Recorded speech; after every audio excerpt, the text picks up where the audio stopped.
Okay, folks, welcome to a spooktacular Kenny's to Pennies. Yes, Halloween is this Thursday. Get ready for all the ghosts and goblins. And you know what? Take a look at me. There is a great pumpkin.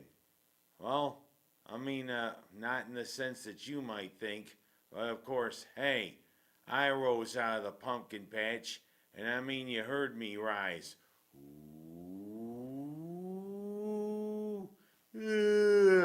Thud.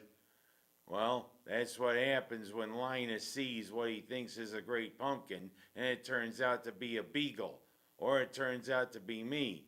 Oh well. Well, look, Charlie Brown, there is a great pumpkin. All right, let's talk about a few changes on the Hill, shall we?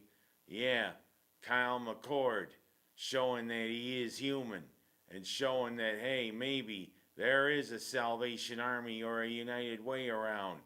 He was more giving than that playing against our old friends, Pitt. You know, Pitt's always been a hornet's nest ever since the beginning of the century. But you know what? It really was a hornet's nest. McCord throwing 3 INTs that were returned for touchdowns. 5 INTs total. And yeah, Syracuse getting pasted down there in Pitt, 41-13. You know, it always seems as though when we play our friends there from Pitt, the worst comes out for the Orange. Well, hopefully this Saturday against Virginia Tech, we can right the ship. All in all, you gotta say it was a pretty good October. 2-1 on the road. But 3 of our final 5 games are in the Dome. Virginia Tech, and then UConn and Miami for the final 2 home games in between Boston College and Cal. Hopefully, we can have a good November, because November for the last few years has been a house of horrors for the football team. Can they right the ship? Can Fran Brown turn it around? We'll see. It's going to be an interesting November as we get past Halloween and head towards Turkey Day. And you know, when it gets around Halloween, the thoughts on the Hill start turning to basketball. And the basketball team showed off the new talent that has come to the Orange, and also showed off that, hey, this team looks like it's going to be a pretty good one.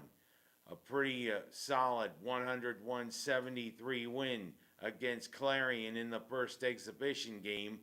And then tomorrow we have the next exhibition game against a team from around Pittsburgh, that you have to watch when you step on things, because it could be a slippery rock. You step on it, yeah, yeah, you might go falling into one of the rivers. Of course, you got 3 to choose from.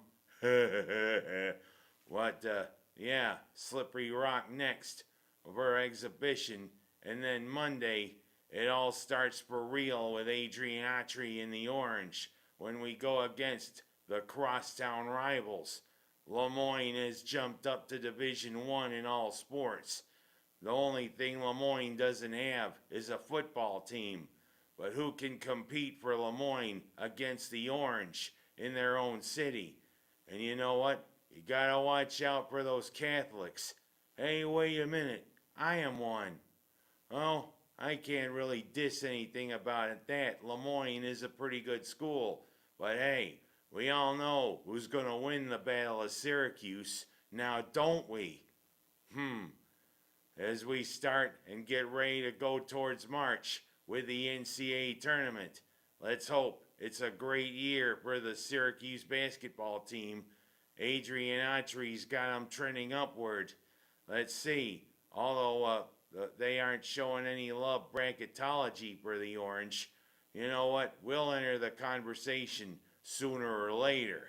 Let's go, basketball team. And you know what? I am going to try to make one game in honor of my friend Mr. Gable. Let's see how the basketball team goes, both the men and the women. Felicia Leggett Jack, again coaching the women's team, and hopefully to a successful season. Now I go from talking about the Orange to talking about the team from Buffalo. The Bills definitely seem to be back on track since they got the best dressed wide receiver in the NFL in a trade. Yeah, Cooper can catch the ball, and I mean, let's just say he likes wearing those Amari suits. He looks good in those. Oh well, but the thing is, he was relatively quiet in the latest game. And the first game he was there, he got pretty loud as they trounced Tennessee.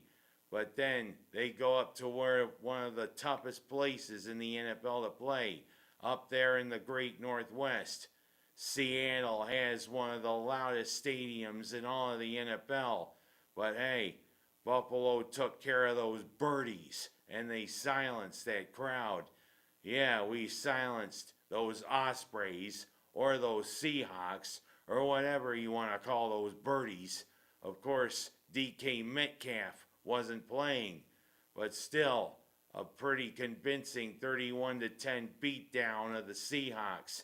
And next up, it's the Fish with Tua back quarterbacking. But I gotta wonder. Tua, let's just say I kind of wonder how long he's gonna keep quarterbacking if he takes another hit to the head. Because, part of me's wondering if he's already going, humana, humana, humana, humana, humana. But you know what? Tua's back. He's quarterbacking. But of course, Miami lost the game that he came back. And you know what? Tua doesn't really have good luck against the Bills. We always dial up a good game plan to take care of our old friends from Miami. We'll see what happens up there in Orchard Park on Sunday. Keep it going, Bills. We're riding high. Of course, some people might say, hey, we're the best team in the AFC right now. Hold everything because, Kansas City is 7-0. You got to include Andy Reid, Patrick Mahomes, Travis Kelce, Taylor Swift. Wait a minute. She doesn't play football. Of course, everybody's got to focus in on her when she's jumping for joy when Travis Kelce does something. Big deal. You know what? I'd rather see some Haley Steinfeld jump for joy when Josh Allen does something. Oh well, who's to blame it if everybody wants to be starstruck? If you know what I mean. Let's keep it going, Bills. And I'm gonna say, welcome to the NBA for another season. And you gotta wonder if this is one of the last seasons for the old guard of the NBA. LeBron James, Kevin Durant, Stephon Curry. This could be one of the last seasons you see the three of them playing. Of course, LeBron James' son Bronny is a member of the LA Lakers, but I think he's gone down to the G League. Well, he only played a year of college ball, but you know what? I think he needs a little seasoning. Give me some salt. Give me some pepper. Parsley. Sage. Rosemary. Thyme. Well, he could go to Scarborough Fair if he wants to. But it hopefully is going to be another good season for the NBA. We'll see what happens. Last but not least, it is the Battle of Seneca County this week. The final game of the regular season for high school football. And you know what? It always has been a big thing in this area to watch Minders and Waterloo collide on the gridiron. Thing is, I kind of know who probably is going to win. Minders losing their game, Waterloo winning against Midlakes. A pretty decent Midlakes team, I should say. And you all know what's going to happen at Tom Coughlin Stadium. I think Dylan Caraballo and the rest of Waterloo are going to have a field day against Minders because, hey, just like always, Minders can't really play football. Of course, Byron Catalano can score touchdowns, but he's got to call his pal Alexander, especially when it comes to the law. And let's hope Dylan Caraballo and Waterloo end the regular season on a high note.